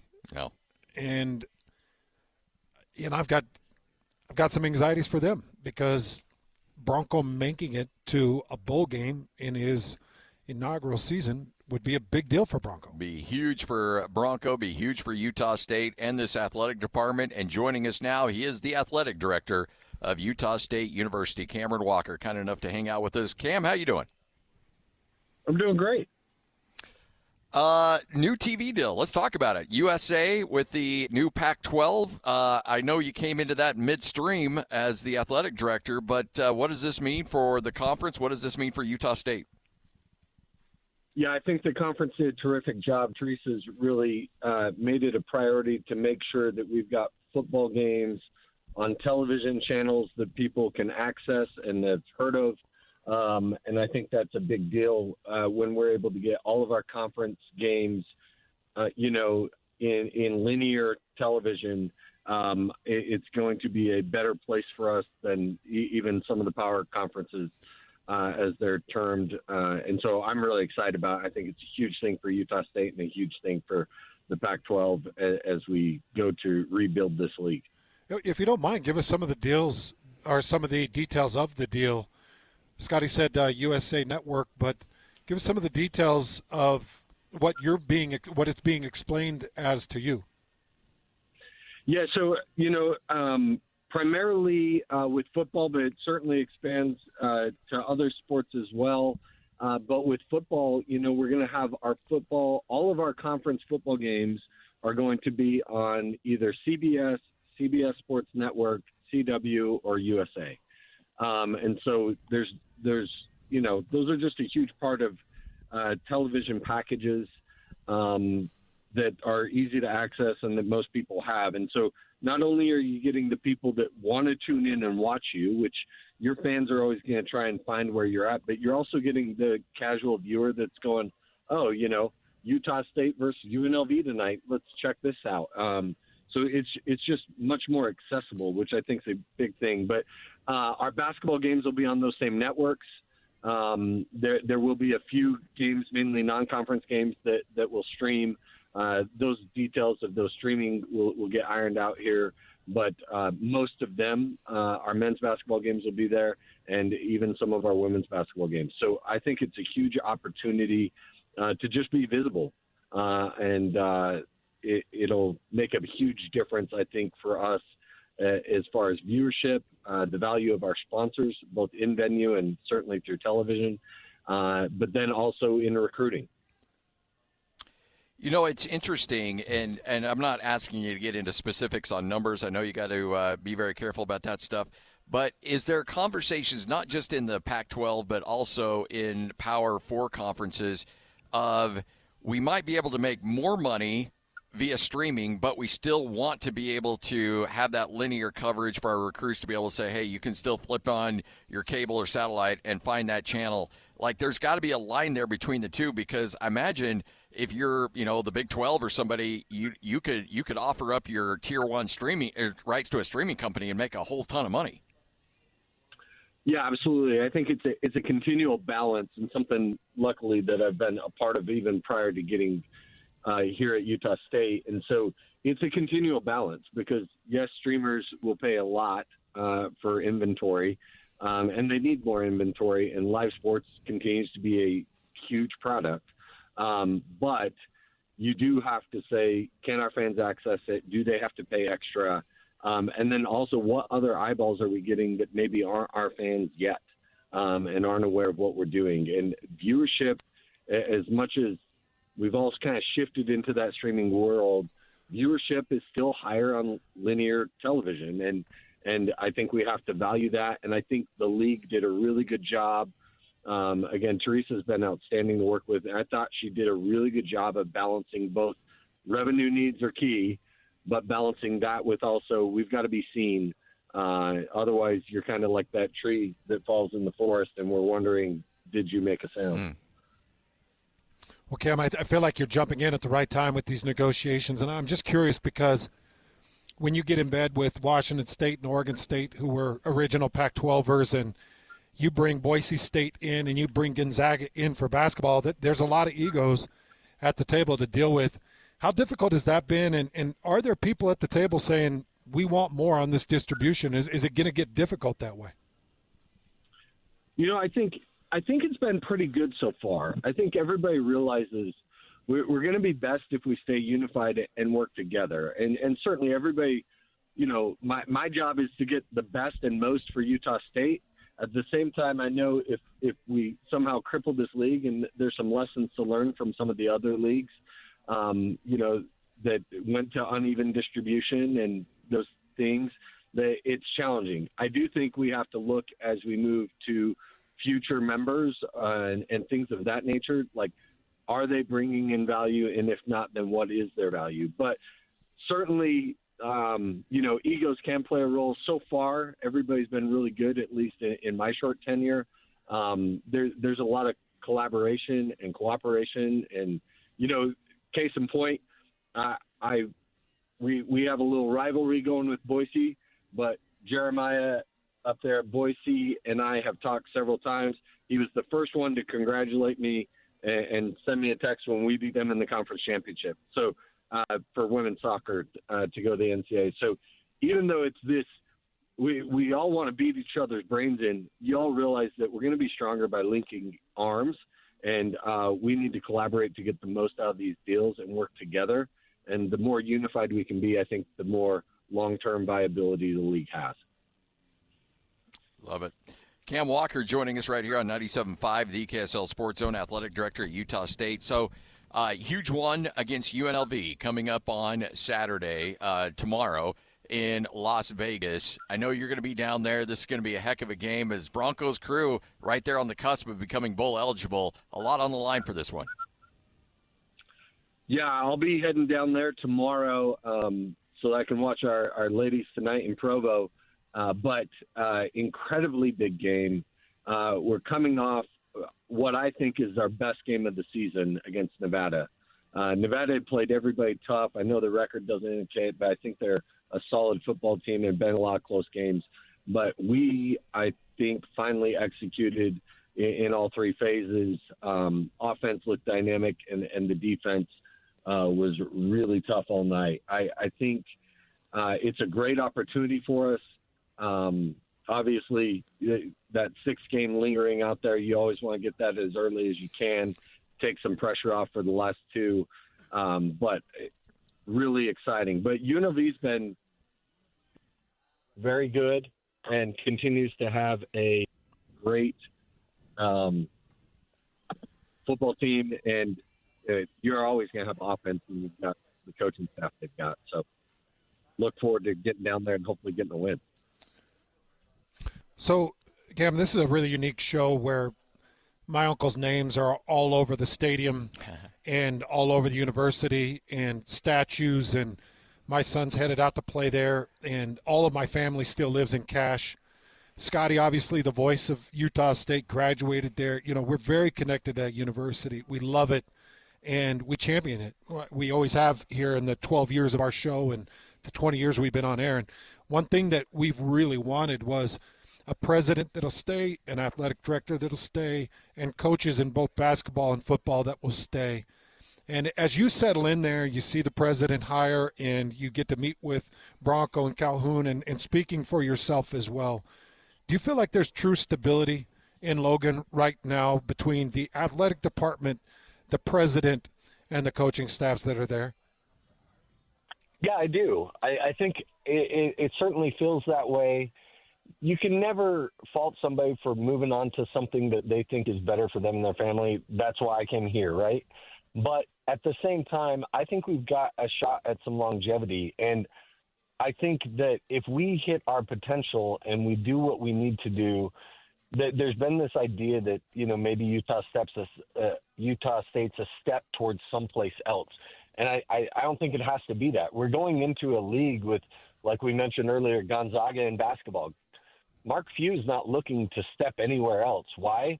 Because he's supported in a way that'll help him win championships, and he's compensated at a rate that's fair in the market. And I think if we can get to that spot where we're resourcing our teams that way, we can be a destination spot. And I know that may sound like, whoa, that's out there, but I don't think it is. And I think it's very doable. And I think with sustained leadership and people that are committed to seeing it happen, I think there can be long-term viability and sustainability at Utah State and not as much turnover. You'll lose some people here and there. That's part of it. And positive attrition is always, that's never terrible. But we've got to get to where people view us as we should be, which is a destination spot. Someplace you want to try and get to, and not someplace that you're trying to get to the next spot. Yep. What are your initial conversations like with President Mortensen? They've been fantastic. He is apprised, aware of the situations in college athletics. Unbelievable, just good nature about him, really positive energy. We've got to spend a lot of time, multiple ball games now together, and then have had some meetings. His energy, his leadership are things that I think we need. He's got a different approach. I think that's the right approach for what we need in higher ed in 2025. Athletics isn't all that's changed, right? Higher ed is changing too, and we have to have different mindsets and different approaches. Higher ed is incredibly valuable, and the data and everything says that across the board, but we've lost the narrative somewhere about the value, and we've got to start telling that story in a better way. And I can't think of anybody to tell the story of Utah State that'll be better positioned to do it than President Mortensen. It doesn't hurt too that he's a fellow Madison Bobcat. We went to the same high school, which is kind of wild.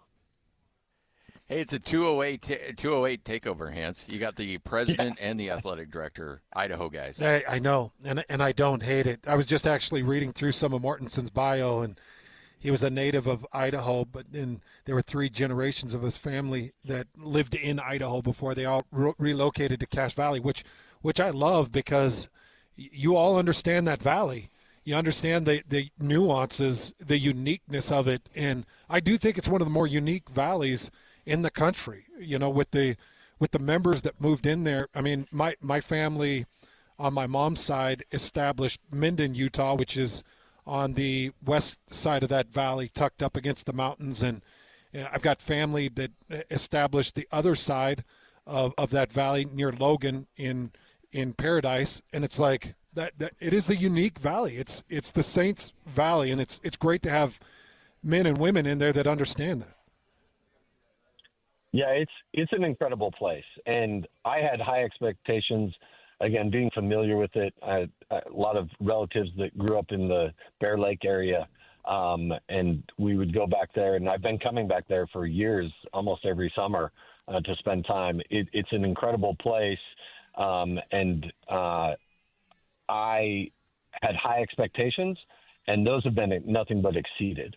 The people are incredibly warm, incredibly welcoming, and there just feels like an energy now that and an excitement about what we can build at Utah State, and it's almost tangible. And I'm hoping that more and more in the community continue to feel it, because we're going to need all of them to be a part of this. But it can be a really special ride at Utah Athletics because of the uniqueness of the Valley, if they'll get behind us. By the way, we need to mention that you walk into a really great situation in terms of your programs. You had on one day a volleyball team win an outright conference championship, a soccer team win a conference tournament championship, and your football team won a game on Saturday, and it's just a game away from bowl eligibility. But to have not just your football team performing well and the basketball team looking like they're going to have a great season as well, but to have your other sports churning out some great opportunities. You mentioned the women's team will play in the NCAA tournament against BYU coming up later tonight. That's sometimes when you're a new athletic director, you have to do a lot of building up. There's not a lot of building up you have to do with some of these other programs. Yeah, incredibly fortunate. I wish I could say I had anything to do with any of those outcomes, but it's really the leadership of our head coaches. From that standpoint, we're in a tremendous position as a department. But winning championships is really, really hard, right? Everybody else wants to win it too, and to have 2-1 on the same day, the night after you win a really tough basketball game and the night you win a incredible football game is really rare. I'm trying to soak those in because there's a lot of tough losses too, right? There's a lot of tough outcomes. Sports is hard, winning is hard, and winning championships is even harder. So trying not to take those moments for granted, but incredibly just excited for Rob and his team, and then for Manny, and can't wait to see Manny and them perform tonight. How's the relationship going with Bronco Mendenhall? Have you been able to meet with him a few times, and what have those conversations been like? I think it's going great. I hope he would say the same thing. His leadership is so steady and consistent that it's really remarkable. He's a really good communicator, communicates really well with me. But his even keelness, Hans, you played football. Not all football coaches are even keel. No. You know that. I've dealt with a lot, and I can certainly testify of that fact that I've had a bunch where even coaches I really get along with, we don't always get along. But his steadiness, his thoughtfulness, he's very methodical and logical, and he is building this program in a way that is sustainable. He is not going to do anything in year 1 or year 2 that shortcuts the outcomes for year 4 and year 5 and year 6. And I think that's so vital today. Everybody wants a quick fix. We want wins now. And certainly we want to win as much as we can now, but we can't do it at the cost of future years. And so getting the culture right, building the team, building the staff in the right way is critical. He's doing those things, and I've enjoyed getting to work with him. Hope to be able to help him in that process and help him address some of the issues and obstacles in front of him, but incredibly excited to continue to work with him as we move this football program forward in the future. Saw you got to hang out a little bit yesterday with Stu Morrill. I've known Stu for a long time, and he's never shy in sharing opinions. So what was that conversation like? Tremendous. I mean, he is he just knows so much about the game and athletics in general. Anytime you get to glean information off legends like that, there's not too many people like Stu, and just hearing how he's thinking about this system, as much as he wasn't part of this NIL era and all this, like, he still gets it, and he still knows, and he still understands what it takes for athletes today. And he's still so attuned. It was incredibly helpful to me, insightful, both of his past, but even just getting to spend time with somebody like that, you just hope some of their greatness rubs off on you. But it was great for him to be out there watching basketball, and he spoke to the team, and great opportunity. And Jared's great too. Just I think they've struck up a friendship, and those things are invaluable to us as a program. But Stu's obviously a legend, and anytime your name's on the court, you've had a huge impact, and he certainly has. We hope to build off that foundation that he built. Speaking of advice and peace of mind, I don't know, have you talked to Uncle Phil yet? I don't know if you've had to sit down with Phil Olson, but I will tell you, Cam, that get him on your side. He is a pit bull. He will find money. He will fundraise. I don't know a man on planet Earth that bleeds more Aggie blue than Phil Olson. We will certainly. It sounds like we need to hire him in the development office. Yeah. So, I need his resume, and we need to get him to work. And I certainly look forward to getting with him and visiting. Maybe I can have you help connect me there. Yeah, it's probably going to need to happen. And I would say Phil, and I'd say a lot of alumni, that the Aggie alumni is really a proud base. And I don't know how much you've really started to intertwine yourself with alumni, but I do think that there's a lot of helpful people.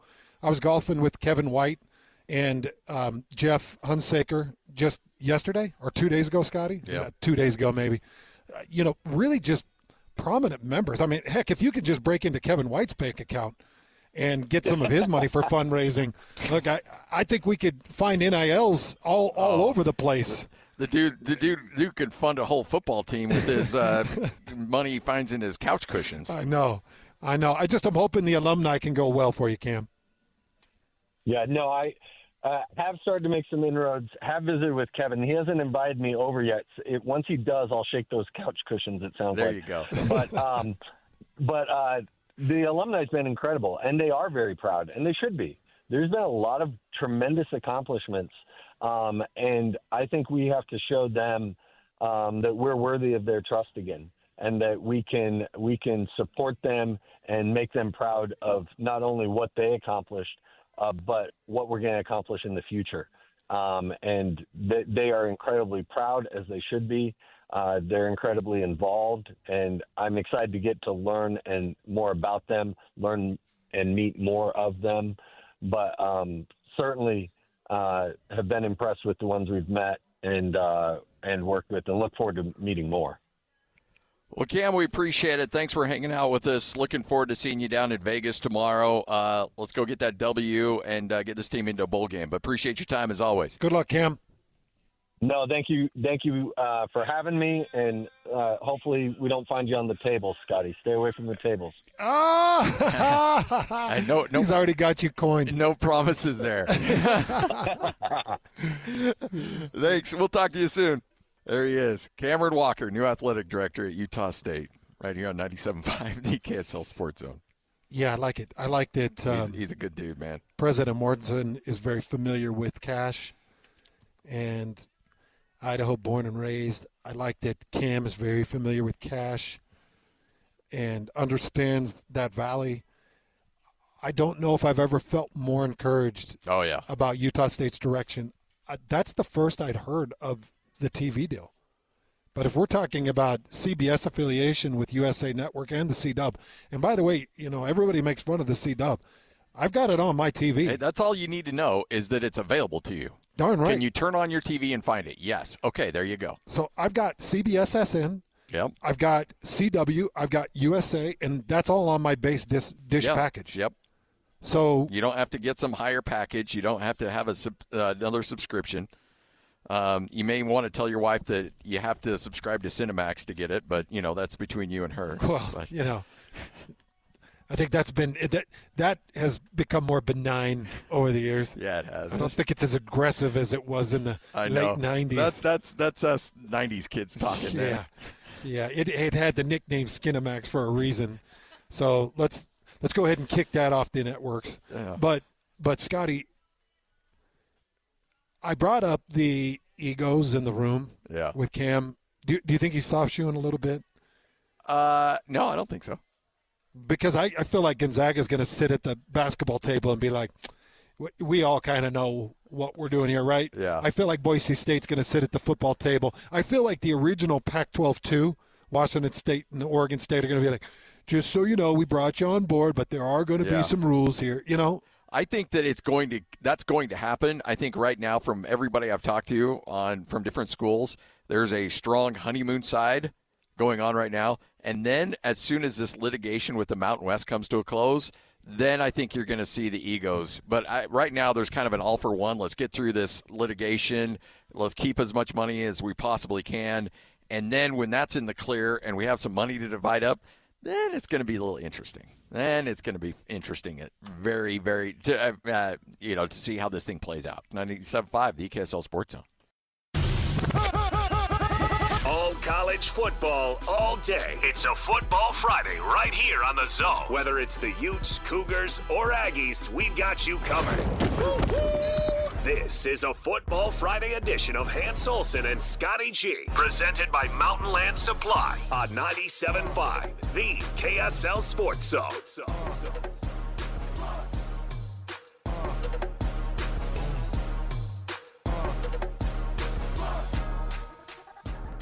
Hans and Scotty, 97.5, the KSL Sports Zone. All right.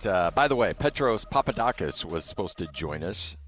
He just texted me. He's running into some issues and will not be able to make it today. So we'll get him on another show. Oh, not today at all? Yeah, he just barely got a text. Okay, here. no problem. He's running into some issues and profusely apologizes. No problem. Couple big games, obviously, here with BYU and Utah, and a couple of must-win games, must-win situations. Yep. I talked about it in the opening segment. There's just a lot of anxiety that rides on this. You know, I've really got no skin in the game. Yeah. I mean, I call the games for BYU. Obviously, I want great things for Kalani. You and I've watched, observed, and broadcast for Kyle Whittingham and this Utah team for a lot of years, so we want great things for them. But what it comes down to is it's the anxiety of just knowing that it's all or nothing, it feels like, in this weekend. It really does. Yeah. I mean, I think it's you hit it right on the head. Nothing. Yep. You know, they're like coming out of the Texas Tech loss for BYU. It was tough loss. Hey, but you got everything to play for. Mm-hmm. With Utah, coming out of the BYU loss, it was like, hey, tough loss, second loss in conference. You know, that hurts. But there's still everything to play for in front of you. Because at that point, it felt like there was everything to play for, and it was kind of reminding Utah, like, don't let it force two losses in a row. And it didn't. Utah overcame it, and it's almost like they thrived because of it. Almost an opportunity, like, if we can get back at BYU in the Big 12 championship, or we can get back to the Big 12 championship, we can prove this team's worth. And the other thing that's raised the stakes a lot, Scotty, and I think you know as much as I know behind the scenes, the amount of cost that's going into players. It's like, you know, you and I have a pretty good idea of a lot of the different numbers that are going on behind the scenes for players. So when I got to the NFL and I got my first paycheck, and I was looking at the zeros and looking at the numbers and thinking, geez, how am I even earning this? Like, I'm a practice squad player. I'm a bubble player. How do I earn this so that I can stay on the bubble, then I can stay even more on the bubble and stay even more on the team roster? How do I earn this?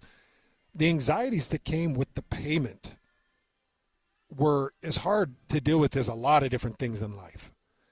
Because you're like, geez, I want to keep this incoming. I want people to believe I'm earning this. How do I earn this? So I've got a perspective of money, the checks that are coming in. And I'm also seeing the way kids are spending it. Kids are spending their money. They're all driving these fancy new cars. They've got boats. I told you one kid that you and I know pretty well just bought a big home in St. George. Yeah. Bought a house, straight out, used cash, bought it in St. George. I do know of a player that bought and I applaud him for this, bought a duplex and is renting it out to his teammates. Yep. And using it as an investment property. The money is real. Yeah. And these kids are making big bucks. And I know a lot of the kids that are making the big bucks. And I like them. The good kids. Oh, yeah. And, I think that the word deserve the money is kind of tough. Okay, when you start to say deserve. Now, here's the problem. Are you earning your money? There's a lot of kids on these Utah and BYU rosters that I look at and I'm like, I know what he's making. You ain't earning that. Mm-hmm. So you lose to TCU, and then everybody who has any idea of what type of money you're making, you're like, are you earning it, kid? Hey, coaches, are you earning it? Because if you're not, look, everybody's fighting for $1 now. Everybody's scrapping for $1. Who wants to go earn it? Same with Utah. I know Utah, they issued some paydays on dudes that were maybe not in the portal even. Yeah. And Utah's like, can't lose them. What's it going to take? Well, now these kids, the way you prove your worth is you play your role and you get wins. You could play your role and get losses, and you're still not proving your worth. It's the other tough thing about making money in a team sport. I told you, Scotty, if I could go back into my high school career, I was a better wrestler than I was a football player. If I could have made money through wrestling, I'd have done it because I controlled my destiny. Yeah. I didn't rely on people around me. It's the same in boxing, same in tennis, same in a non-team sport. And I know I'm going to get into the semantics of, well, yeah, but it is a team sport because a trainer and blah. Now stop it, man. It's you on that court. It's you in that mat, on that mat. It's you in that ring. You control your destiny. BYU and Utah right now, I could be making $860,000 as a left tackle. If my quarterback that's making $450,000 isn't producing and we're not winning, I look like the loser. Yeah. Well, I remember a playoff series, and I think you were probably just starting in radio at the time, I'm sure you remember it, when Andrei Kirilenko broke down and started crying before a playoff game. Oh, man, yeah. And it was and that was a guy that, and look, Andrei Kirilenko had his warts, we all know it, but it was because he knew he was the highest paid player on the team, and yet he was coming off the bench, and he didn't have the role, and he felt, this enormity of being paid all this money but not being able to produce and being the third or fourth option on a team and those different feelings that went along with it, and it wore on him. And you look at a guy, look, I know a guy that was given a certain amount of money and underperformed due to that money 2 years ago. Well, last year they came to him and said, hey, guess what? You can still be part of this team, but now the number is this. Now with contracts, with no contracts, it hurts the team sometimes, but also hurts the player because they can come in and say, guess what? We're not going to give you any money, or we're going to give you a third of the money we gave you last year because of how you performed. And I know it's not pay for play, but it's pay for play. It is. Yeah, it is. I am hoping that this distribution will stabilize some things, but and it'll stabilize your base. But the NIL world, name, image, and likeness, you're still making money on advertisements. And, yeah, I know that it has to be approved. But there's still going to be slimy deals that's pay for play. Yeah. There's just it's almost impossible to navigate it. So these kids are still going to be on the hook. But man, Scotty, I feel the pressure. And I do have a lot of PTSD from my time in professional football because I truly felt like it was all I had. I didn't have my degree. I didn't know broadcasting would be a career for me. Yeah. I had two babies. I had one on the way. Can't imagine what it was like. I just felt like every practice and every game was everything. And if I lost it, then how do I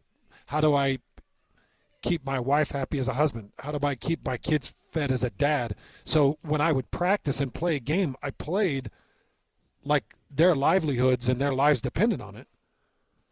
And it was such a tough time in life. And these kids at a younger age now are starting to feel that way because a lot of these kids are sending money home. Yes. Yes, very true. A lot of these kids have already bought the car for mom or bought the house for mom and dad or paid off the mortgage, and they're looking at him like, son, don't do that. And the son's like, no, I'm all proud, and look at me. Well, what happens when the GM, now every team's got a GM now, when the GM comes to you and says, hey, look, I know that you've got another year of eligibility. We either need you to move into the draft or move on. Well, yeah, but I just paid off my parents' mortgage. Oh, yeah, I just bought a house in St. George. Oh yeah, I just paid cash for this Land Cruiser. We don't care. Man, the anxieties are hard. And that's a 19-year-old kid that's dealing with that. Yeah. Some of these kids are true freshmen. There's 18-year-old kids now that got a $700,000 payday that are like, oh, what do I do now? It's all gone. Yeah. All gone. All right, 2:45. Hansons and Scotty will wrap up this bad boy next. This is 97.5, the KSL Sports Zone. All college football all day. It's a Football Friday right here on the Zone. Whether it's the Utes, Cougars, or Aggies, we've got you covered. This is a Football Friday edition of Hans Olsen and Scotty G, presented by Mountain Land Supply on 97.5, the KSL Sports Zone. Wrapping up another edition of the show, Hans and Scotty. It's a Football Friday. We got a busy weekend coming up. Utah on the road against Baylor. BYU late night tomorrow night against TCU. Man. Utah State on the road in Las Vegas. I'm going to Lloyd's Roomba, wherever the Raiders play, whatever that place is called. Stay away from the hot dogs, my friend. Yeah, no worries there. Yeah, that's right. That's where you guys had like those nasty hot dogs, meal right? ever. And the burger looked like it was shaved off a elephant's leg. No bar W beef on those burgers, man. Nope. No, sir. So, busy day in college football coming up tomorrow, and we'll have it covered completely right here on 97.5, the KSL Sports Zone. So, a few state championship games going on today. Corner Canyon just dismantled. Corner Canyon just dismantled Mountain Ridge 59-20. Ouch. Kanab is currently leading Beaver 7-0. And it looks like Sky Ridge and Lone Peak, I think they get kicked off at 2:30. Okay. So it's just starting. I think it's currently 0-0. Yeah, I'm looking at it over your shoulder here, watching. Does it look 0-0? Yeah, it's 0-0. Yep. Yeah, so 0-0 in that game, but that'll be a good one. It's so nice not having a son involved in the playoffs. But I will tell you, he's making his presence felt in other ways. Watching that ball bounce off that upright. Oh, man. A year ago today. Yeah. Was that a year ago today? Their kicker missed the extra point in double overtime. And my son went home a loser. Oh, he didn't go home a loser. Oh, no, he's a loser, and I call him a loser. Stop it. Stop it. I told him, I said, look, son, that's why you learn how to kick. so you don't put it in some bum's hands. That's why you go tell the coach, let's go for 2 and the win. Not a tie and go into another overtime. He's like, well, Dad, you can't put that loss on me. I said, I put that loss squarely on you. What are you talking about? Look, I know you're angry right now, but let's not. No, he took the L, man. He took the L. He's like, I got 2 other championship rings. I was like, oh, big deal. Didn't get one your senior year. Oh, how many did you get your senior year? It's like, well, son. Oh, I want the stories you can tell right now. Our guy is going through it right now. Yeah, Rock's causing problems.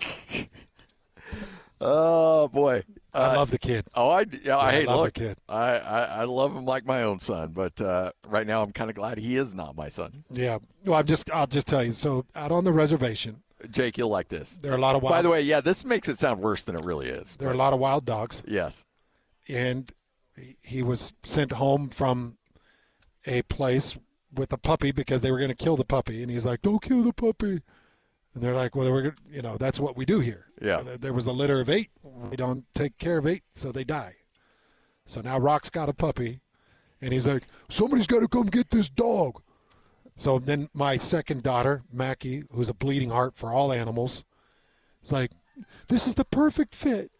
So she's leveraging me to go get the reservation dog. I was like, you got to understand, like these res dogs, they're going to come with a history. Yeah, man. They might be coming with some things in that fur you don't really want in your home. Like they're eating rabbit bellies that have maggots in it. So, but what kind of do we know? Is it just like a mutt? Yeah, it's a mutt. Oh yeah, yeah. It's you got a pic? Oh yeah, they're sending all kinds of pics. Like, Dad, this has to happen. My daughter just sent me one yesterday about how she wants to go get this dog. It's a rescue dog, and I'm like, no. It looks like a pig.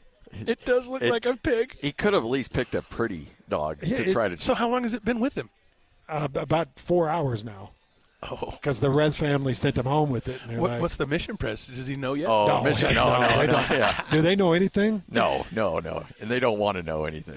They just turn their head. Yeah, no. I told Hans that me and I on my mission, my companion and I, we got a dog and we had it for a month and a half, and the mission president found out, and we got a good talking to over that one. Had to give it up, gave it to a family, and then there was a specific mission rule that said you cannot have pets on the mission. I'm like, I had a rule because of me. You know, I kind of had a little, I was puffing my chest out. So you're going to drive down to go get this? Nope. You're going to buckle like a cheap suit. You're probably right. I mean, you can act, Hans acts tough, just so your listeners know. I mean, he's this big Billy Bad A, and, you know, walks around here all chest puffed out. He's soft. He is so soft. When it comes to the kids. Oh, he's soft. And Mama. Oh, yeah, Mama shut him down so quick. It's crazy. Yeah, no. Like extra medicated cotton soft. He's like, I only want to do this. And his wife's like, no, we're doing this. Okay, babe, whatever you want. Okay. He's kind of got you nailed. You want me to buy you a burger, too? As long as you're happy. some Jake, can you throw in tent for the lady? Roses. Right here on 97.5 DKSL Sports.